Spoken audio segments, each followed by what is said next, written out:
श्री गुरु चरण सरोज रज, निज मन मुकुर सुधारि। बरनउँ रघुवर विमल यश, जो दायक फल चारि। तुलसीदास जी के पद कमल, बारंबार मनाए। गुण गावहूँ सिय राम की, हनुमत हो सहाय।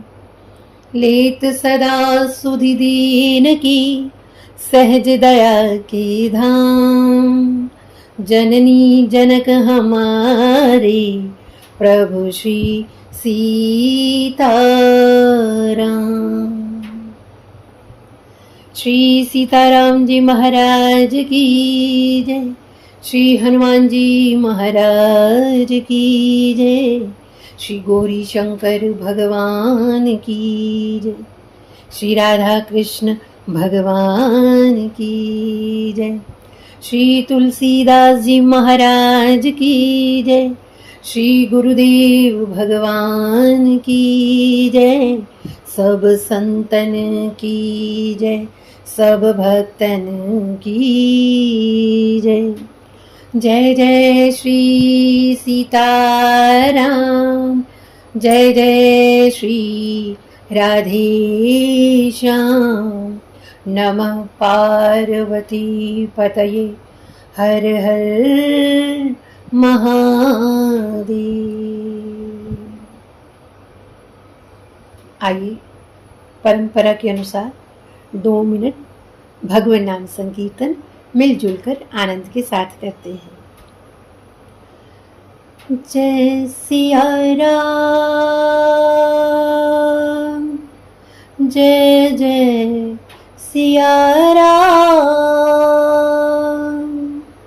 जय सिया राम, जय जय सिया राम, जय सिया राम, जय जय सिया राम, जय सिया राम, जय जय सिया राम, जय सिया राम, जय जय सिया राम, जय सिया राम, जय जय सिया राम, जय सिया राम, जय जय सिया राम, जय सिया राम, जय जय सिया राम, जय सिया राम, जय जय सिया राम, जय सिया राम, जय जय सिया राम, जय सिया राम, जय जय सिया राम। जय जय श्री सीताराम, जय जय श्री राधे श्याम। नमः पार्वती पतये, हर हर महादेव। श्री राम कथा भाग 30 में अभी तक हमने श्रवण किया कि भगवान भोलेनाथ माँ पार्वती जी के प्रश्नों को सुनकर उनकी बड़ी प्रशंसा करते हुए कहते हैं कि हे पार्वती, मेरे विचार से तो श्री राम जी की कृपा से अब तुम्हारे मन में कोई संशय नहीं है, लेकिन फिर भी तुमने इसलिए शंका ऐसी की है कि इस प्रसंग को सुनने से सबका कल्याण हो। तो यहाँ तक हम कथा श्रवण कर चुके हैं। तो अब भगवान भोलेनाथ माँ पार्वती जी के प्रश्नों को सुनकर क्या उत्तर देते हैं, आइए इसी प्रसंग को आगे बढ़ाते हुए आज की कथा में प्रवेश करते हैं। तो माँ पार्वती अपने प्रश्नों के माध्यम से श्री राम कथा ही पूछती हैं। तो भगवान भोलेनाथ श्री राम कथा के बारे में क्या कहते हैं। राम कथा सुंदर करतारी, संशय बिहग उड़ावनिहारी। राम कथा कलि पिटप कुठारी, सादर सुनु गिरिराज कुमारी। तो भोलेनाथ जी कहते हैं कि हे पार्वती, जैसे ताली बजाने से पक्षी उड़ जाते हैं, ऐसे ही श्री राम जी की कथा ये हाथ की सुंदर ताली है जो संदेह रूपी पक्षियों को उड़ा देती है। और आगे क्या विशेषता बताते हैं राम कथा की, कि राम कथा कलयुग रूपी वृक्ष को काटने के लिए कुल्हाड़ी है। तो हे गिरिराज कुमारी, तुम इसे आदर पूर्वक सुनो। तो अब भगवान भोलेनाथ यहाँ पार्वती जी के पूछे प्रश्नों का उत्तर देना प्रारंभ करते हैं। तो माँ का पहला प्रश्न क्या था राम कथा के विषय में? पहला प्रश्न था कि राम कौन है? क्या ये दशरथ जी के पुत्र हैं या फिर जो निर्गुण ब्रह्म है वही सगुण हुए हैं? राम सो अवध नृपति सुत सोई, कीअज अगुण अलख गति कोई। तो भगवान भोलेनाथ माँ के इस प्रश्न का उत्तर देते हुए कहते हैं कि हे पार्वती, पहली बात तो ये है कि सगुण और निर्गुण में कुछ भी भेद नहीं है। सगुण ही अगुण ही नहीं कछु भेदा, गावहि मुनि पुराण बुध बेदा।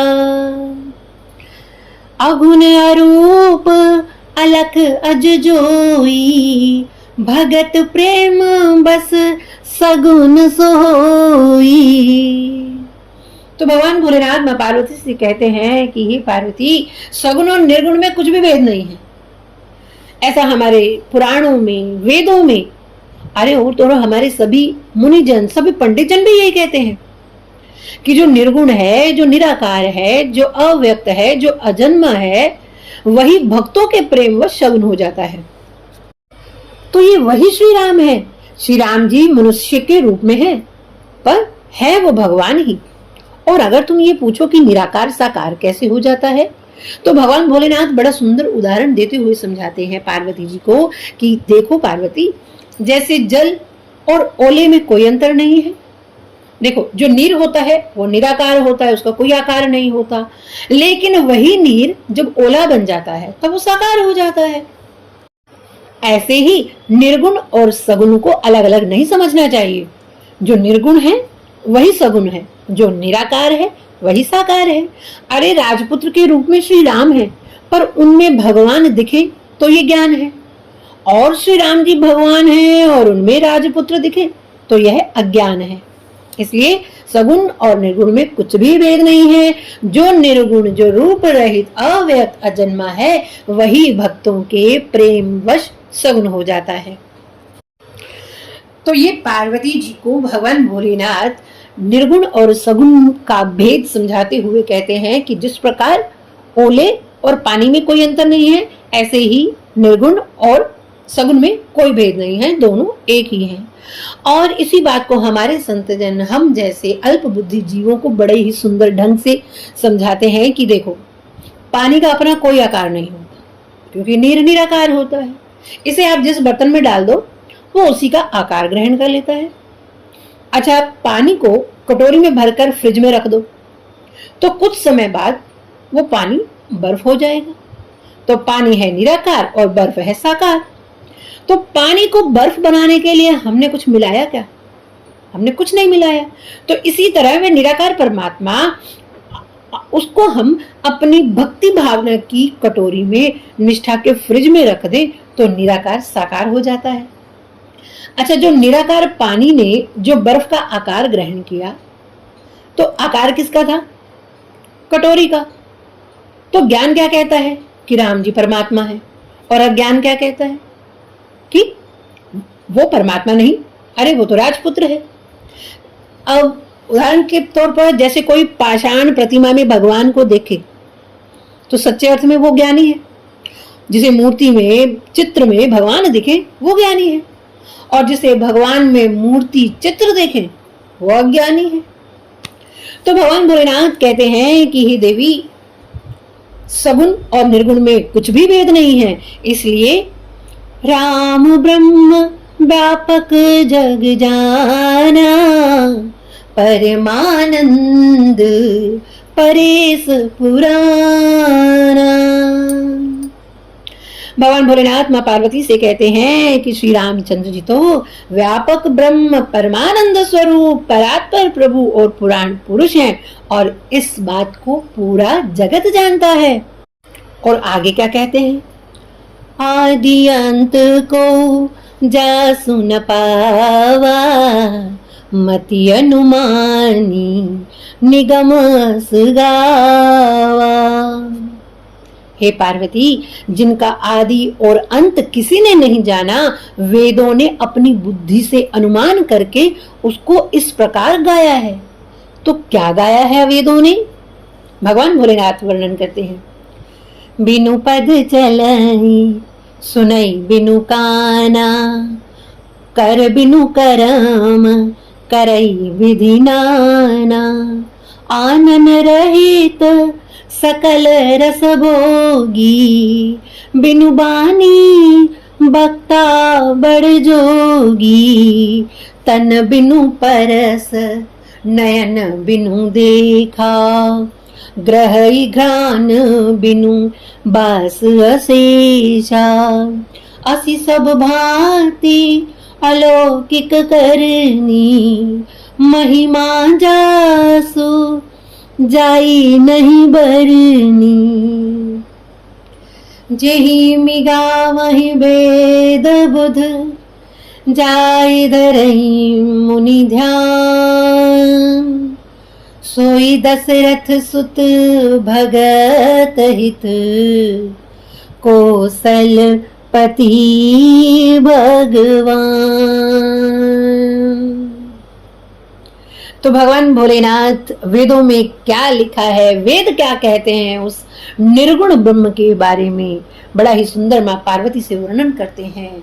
श्री भोलेनाथ जी कहते हैं कि जो ब्रह्म बिना पैर के चलता है, बिना कान के सुनता है, बिना ही हाथ के नाना प्रकार के कर्म करता है और बिना जिह्वा के जो सारे रसों का आनंद लेता है और बिना ही वाणी के वो बहुत बड़ा अच्छा वक्ता है और जो बिना ही शरीर के स्पर्श करता है, बिना ही आंखों के देखता है और बिना ही नाक के सब गंधों को ग्रहण करता है, उस ब्रह्म की करनी सभी प्रकार से अलौकिक है, जिसकी महिमा नहीं कही जा सकती है।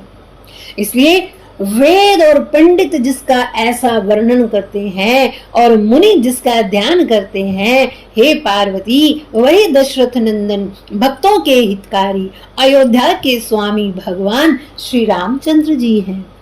और भगवान भोलेनाथ माँ पार्वती से कहते हैं क्या, पुरुष प्रसिद्ध प्रकाश निधि प्रगट परावरना रघुकुल मणि मम स्वामी सोई कहे शिवनाय मात। तो भगवान भोलेनाथ माँ पार्वती को इस प्रकार समझाते हुए कहते हैं कि हे देवी, जो पुराण पुरुष प्रसिद्ध हैं, प्रकाश के जो भंडार हैं, सब रूपों में प्रकट हैं, जीव माया और जगत सबके स्वामी हैं, वे ही रघुकुल मणि श्री रामचंद्र जी मेरे स्वामी हैं। और ऐसा कहकर शिव जी मन ही मन भगवान श्री राम को मस्तक झुकाते हैं। तो इस प्रकार भगवान भोलेनाथ ने माँ पार्वती जी के पहले प्रश्न का उत्तर दिया कि ये राम कौन है, कि जो निर्गुण परमात्मा है वही दशरथ नंदन बनकर आए हैं। तो अगले प्रश्न का उत्तर भगवान क्या देते हैं उसका वर्णन हम अगले भाग में श्रवण करते हैं। तब तक हरये नमः, हरये नमः, हरये नमः। जय सिया राम।